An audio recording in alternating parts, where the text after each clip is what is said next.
Hi, எல்லாரும் எப்படி இருக்கீங்க? நல்லா இருக்கீங்களா? இன்னைக்கு சூப்பராட்டு ஈரல் கிரேவி பண்ண போறாங்க. அரை கிலோ ஈரல் கிரேவி வாங்கியிருக்கேன். ஈரல் கிரேவி எப்படி பண்றதுன்னு பார்க்கலாம். வீடியோ கடைசி ஸ்கிப் பண்ணாம பாருங்க. வீடியோ உங்களுக்கு பிடிச்சிருந்தனா லைக் பண்ணுங்க, ஷேர் பண்ணுங்க, கமெண்ட் பண்ணுங்க, சப்போர்ட் பண்ணுங்க. முதல் முறையா பார்க்கறதா இருந்தா ரொம்ப டேஸ்டியா இருக்கும். ஈரல் கிரேவி வந்து என்னோட ஸ்டைல்ல நான் பண்றேன். நீங்களும் இதே மாதிரி ட்ரை பண்ணுங்க. அட்டகாசமா இருக்கும் டேஸ்ட்டு. வாங்க வீடியோக்குள்ள எப்படி பண்றதுன்னு பார்க்கலாம்.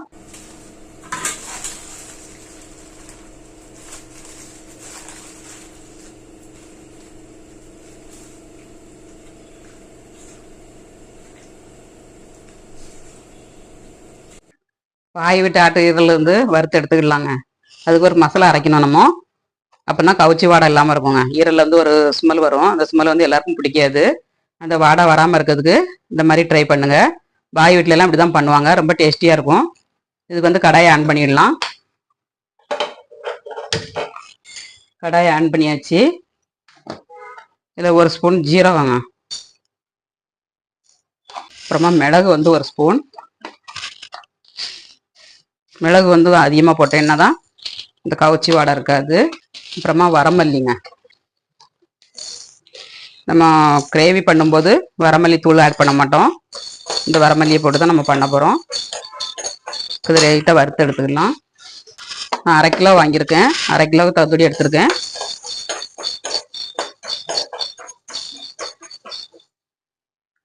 இது லேசாக சட சடன்னு பொரியணுங்க. பொரிஞ்சோன்னா நம்ம இறக்கிடலாம். இதை வறுத்துட்டு ஆற வச்சு நம்ம பவுட்ரு பண்ணி எடுத்துக்கணுங்க. இது வந்து சீக்ரெட் மசாலாங்க. ரொம்ப டேஸ்டியாக இருக்கும். இந்த மாதிரி பண்ணிங்கன்னா இந்த அளவுக்கு வறுத்துட்டு நம்ம இப்போ ஒரு கடாயை இடத்துல வச்சுக்கலாம். இது ஆறட்டும், நம்ம பவுட்ரு பண்ணி எடுத்துக்கலாம். இப்போ கடாயில் வந்து ஒரு ஸ்பூன் எண்ணெய் ஆட் பண்ணிக்கோங்க. இது வந்து அரை ஸ்பூன் சோம்புங்க. சோம்பு வந்து பொரிஞ்சிருச்சு. 2 வெங்காயம் கட் பண்ணி வச்சுருக்கேன். கொஞ்சமாக நம்ம இதில் ஆட் பண்ணிடலாம். பாக்கி நம்ம அடுத்தால கிரேவி பண்ணும்போது போட்டுக்கலாம். ஃபர்ஸ்ட் வந்து இப்போ நம்ம ஈரலை கொஞ்சம் வதக்கி எடுத்துக்கணுங்க. பெப்பர் பொடி போட்டு வதக்கி எடுத்துக்கணும். அதுக்காண்டி தான் இந்த வெங்காயம் சோம்பு எல்லாம் ஆட் பண்ணியிருக்கேன். ரொம்ப வதங்கணும்னு வேண்டாம். ஓரளவுக்கு கண்ணாடி பதத்துக்கு வதங்கினா போதும் வெங்காயம். இதில் வந்து ஒரு ஸ்பூன் இஞ்சி பூண்டு பேஸ்ட் போட்டுக்கலாம். வெங்காயம் இந்த அளவுக்கு வதங்கினதுக்கப்புறம் இஞ்சி பூண்டு பேஸ்ட் ஆட் பண்ணிக்கோங்க.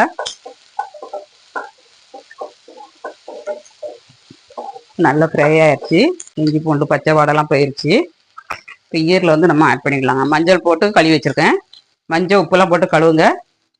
வாடே இருக்காதுங்க உங்களுக்கு. இதை கொஞ்சம் வதக்கி எடுத்துக்கலாம். நம்ம இதில் கொஞ்சம் உப்பு ஆட் பண்ணிடலாம்.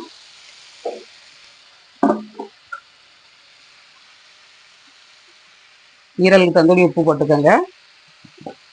கொஞ்சம் மஞ்சள் தூள், அப்புறமா கொஞ்சம் பெப்பர் பொடி, அரை ஸ்பூன் பெப்பர் பொடி போட்டுக்கோங்க. அப்புறமா கொஞ்சம் வரமிளகா தூளுங்க. இப்படி வறுக்கும் போதே நமக்கு வந்து பச்சை வடையெல்லாம் போயிடும். உப்பு உரப்பு காரம் எல்லாமே நமக்கு அதில் இறங்கிரும்.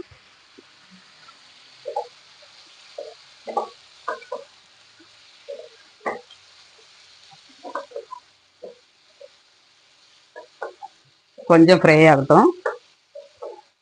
அப்புறமா நம்ம இறக்கிடலாம். கொஞ்சம் நேரம் மூடி வச்சுக்கலாம். மூடி வச்சிங்கன்னா சீக்கிரமாட்டு தண்ணி விட்டு வந்துடுங்க. இப்போ வந்து நம்ம வறுத்து வச்ச மசாலாவை பவுட்ரு பண்ணியாச்சுங்க. கொஞ்சம் குறை இருந்தாலும் நடக்கும். ரொம்ப பவுட்ரு பண்ண வேண்டாம். எவ்வளோ தண்ணி விட்டு வந்திருக்கு பாருங்க ஈரல்ல.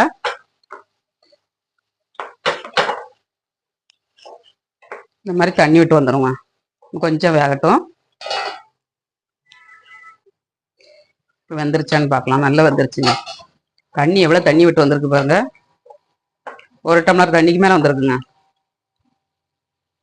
நம்ம லாஸ்ட்டில் வந்து தண்ணியை ஆட் பண்ணணும். அந்த தண்ணியை ஆட் பண்ணிக்கலாம். இப்போ இதை வந்து இறக்கிட்டு நம்ம ஒரு கடாயை இடத்துல வச்சுக்கலாம். இந்த கடாயில் தான் நான் பண்ண போகிறேன் இன்னைக்கு. ஈரல் வந்து நிறைய பேருக்கு பிடிக்காதுங்க. சாப்பிட்றது வந்து ரொம்ப நல்லது. ரத்த சோகை இருக்கிறவங்களுக்கு, அப்புறம் கர்ப்பிணி பெண்கள்லாம் இதை சாப்பிட்றது நல்லது. கீமோகுளோபி வந்து அதிகரித்து கொடுக்குங்க.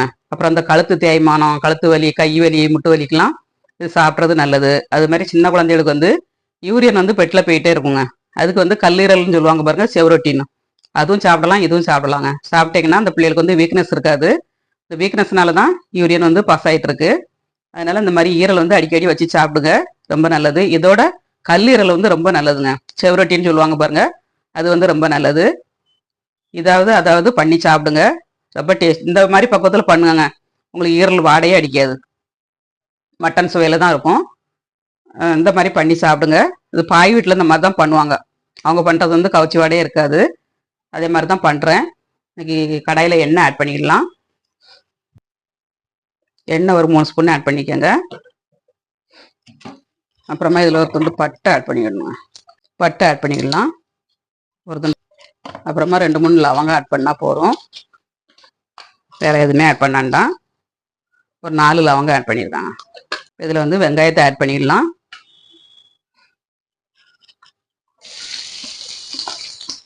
பட்டையும் லவங்கமும் பொரிஞ்ச உடனே நம்ம வெங்காயத்தை ஆட் பண்ணிவிடணுங்க. இந்த வெங்காயம் வந்து நமக்கு ரொம்ப வதங்கணும், நல்லா கோல்டன் ப்ரௌனில் வதங்கினா தான் டேஸ்ட் கொடுக்கும். ஃபஸ்ட்டு வந்து நம்ம லைட்டாக வதங்கினா போகிறோம், நம்ம அந்த பச்சை மணம் போவதுக்காண்டி தான் அந்த மாதிரி வறுத்துருக்கோம். அதனால் இதை கொஞ்சம் நல்லா வறுத்துக்கங்க, கொஞ்சம் நல்லா வேகட்டும். இப்போ கொஞ்சம் கருவேப்பிலை ஆட் பண்ணிடலாம். பச்சை மிளகாய் வேணால் நீங்கள் ஒன்று ஆட் பண்ணிக்கோங்க, காரம் அதிகமாக எடுப்பீங்கன்னா பச்சை மிளகாய் ஆட் பண்ணிக்கோங்க. பச்சை மிளகாய் ஆட் பண்ணாலும் டேஸ்ட் நல்லாயிருக்கும்.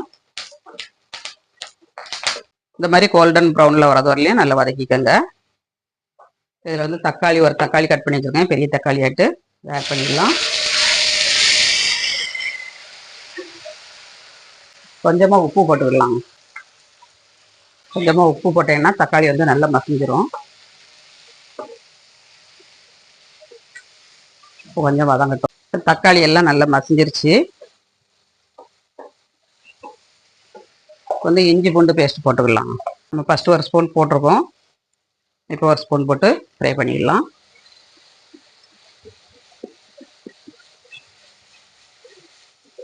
நல்லா பச்சை பாடை போதிலையும் நல்லா ஃப்ரை பண்ணிக்கோங்க. இப்போ இதில் வந்து மசாலா நம்ம ஆட் பண்ணிடலாம். மஞ்சள் தூள் 1/2 ஸ்பூன், வரமிளகாத்தூள் 1 ஸ்பூனுங்க. உங்களுக்கு காரத்துக்கு தகுந்தபடி ஆட் பண்ணிக்கோங்க. ஏன்னா நம்ம பெப்பர் பொடி நிறைய போட்டிருக்கோம், அதை கணக்கு பண்ணி போட்டுக்கோங்க. இதில் நான் வந்து காஷ்மீர் மிளகாவும் வரமிளகாவும் சேர்த்து காரத்துக்கு தகுந்தபடி போட்டிருக்கேங்க. 1 கிலோ வரமிளகா, 1/2 கிலோ காஷ்மீர் மிளகா. எந்த குழம்பு வச்சாலுமே நல்ல கலர் கொடுக்கும். நீங்கள் என்ன வரமிளகா தூள் திரிச்சிங்கன்னா இந்த மாதிரி போட்டு திரிங்க. இது கொஞ்சம் ஃப்ரை ஆகட்டும். மசாலா எல்லாம் நல்லா வதங்கிருச்சு. இப்போ நம்ம திரிச்சு வச்ச பவுடரில் பாதி பவுடர்லாம் கொஞ்சமாக நம்ம லாஸ்ட்டில் தூட்டிக்கணும். இதையும் லைட்டாக எண்ணெயில் ஃப்ரை பண்ணிவிட்டு இப்போ நம்ம ஈரல் ஆட் பண்ணிடலாம். நிறைய மருத்துவ குணங்கள்லாம் இருக்குங்க எல்லா சாப்பாட்டுலேயுமே. என்னுடைய சமையல் வீடியோவில் ஒவ்வொன்றிலையும் ஒவ்வொரு மருத்துவ குறிப்புகளும் எனக்கு தெரிஞ்சதை நான் சொல்லியிருக்கேன், ஃபாலோ பண்ணுங்கள். குழந்தைகளுக்கெல்லாம் எக்ஸாம் நடக்கு, எக்ஸாமுக்கு வந்து நல்லா படிக்க வைங்க. நம்மளும் பேரண்ட்ஸும் கூட இருந்து நம்ம சப்போர்ட் பண்ணால் தான் குழந்தைகள் வந்து நல்ல மார்க் கிடைக்கும். அதனால் பேரண்ட்ஸும் சப்போர்ட் பண்ணுங்கள். குழந்தைகள் வந்து எல்லா குழந்தைகளுமே நல்லா பாஸ் ஆகட்டும். இப்போ மசாலா எல்லாம் நல்லா வதங்கிருச்சு. இப்போ நம்ம ஈரல் ஆட் பண்ணிடலாங்க. இதில் தண்ணி நிறைய இருக்குது, அதனால் நான் தண்ணி ஆட் பண்ணலை. இந்த தண்ணியிலே வேக வைக்க போகிறேன்.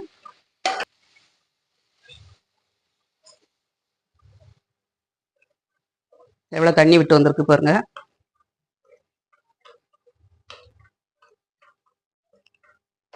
இது நல்லா வேகணும், நம்ம மூடி வச்சு வேக வச்சிடலாங்க. உப்பு வந்து நம்ம 2 டைம் போட்டிருக்கோம், அதனால் பார்த்து தான் நம்ம ஆட் பண்ணணும். கொஞ்சமாக நம்ம மல்லித்தழை தூவிட்டு மூடி வேக வச்சிடலாம். பார்க்கையிலே எவ்வளோ கலர்ஃபுல்லாக எம்மியாக இருக்குது பாருங்க. கொஞ்ச நேரம் வேகட்டும். ஈரல் வந்து எவ்வளவு சூப்பராக வந்திருக்கு பாருங்க, எம்மியாக இருக்குங்க பார்க்கையிலே.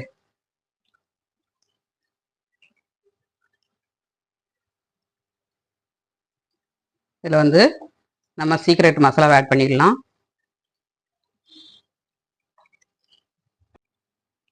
கரம் மசாலா வந்து லாஸ்ட்டில் போடுங்க, நல்ல வாசனை வந்து தூக்கலாக இருக்கும். உப்பு இந்த ஸ்டேஜில் காணுமான்னு பார்த்துட்டு கொஞ்சம் ஆட் பண்ணிக்கோங்க. ஏன்னா நம்ம தக்காளி வெங்காயம் வதங்கிறதுக்கு கொஞ்சம் உப்பு ஆட் பண்ணியிருக்கோம். ஃபஸ்ட்டு ஈரல் வதங்கிறதுக்கு கொஞ்சம் உப்பு போட்டிருக்கோம். அதனால் காணுமான்னு பார்த்துட்டு அப்புறம் செக் பண்ணிவிட்டு போடணும். செக் பண்ணிடலாம்.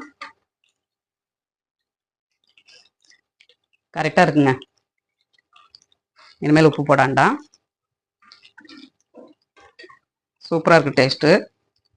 இன்னும் கொஞ்சம் கரம் மசாலாலாம் போட்டுக்கனால வெந்து வரட்டும். அடுப்பை ஆஃப் பண்ணிடலாம். அது வரையிலையும் கொஞ்சம் மூடி வச்சிடலாம். நல்லா கொதிச்சிருச்சுங்க. மசாலாவோட பச்சை வடையெல்லாம் போயிடுச்சு. நம்ம அடுப்பை ஆஃப் பண்ணிடலாம். ஆஃப் பண்ணியாச்சு. லைட்டாக மல்லித்தழை தூவிட்டு இறக்கிடணும். சூப்பரான ஈரல் வறுவல் ரெடிங்க.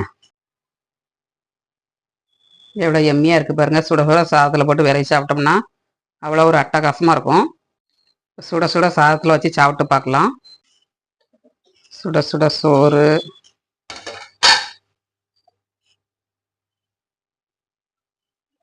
ப்ரெட்டு கூட வச்சு சாப்பிட்லாம். நீங்கள் நல்லாயிருக்கும். நாங்கள் ப்ரெட்டு பாவு கூட வச்சு தான் சாப்பிடுவோம். குடல் கறி வச்சாலும் சரி, இந்த மாதிரி ஈரல் வச்சாலும் சரி, ப்ரெட்டு பாவு கூட வச்சு தான் சாப்பிடுவாங்க. மும்பையிலலாம் அப்படி தான் சாப்பிடுவாங்க.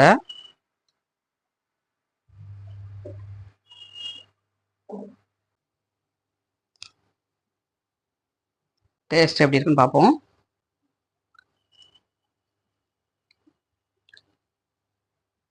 சூப்பராக இருக்குங்க டேஸ்ட்டு. பாய் வீட்டு டேஸ்ட்டில் வந்திருக்கு.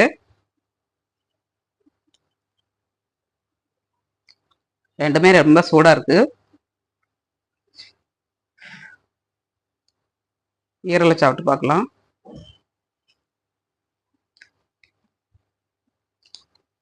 ஈரலும் சாப்பிட்டா வந்துருக்குங்க. ரெண்டுமே அட்டகாசமாக இருக்குது. ட்ரை பண்ணிட்டு எப்படி வந்துச்சுங்க அதை கமெண்ட்ஸ் பண்ணுங்கள், லைக் பண்ணுங்கள், சப்போர்ட் பண்ணுங்கள். மீண்டும் நெக்ஸ்ட் வீடியோவில் சந்திப்போம். பாய்.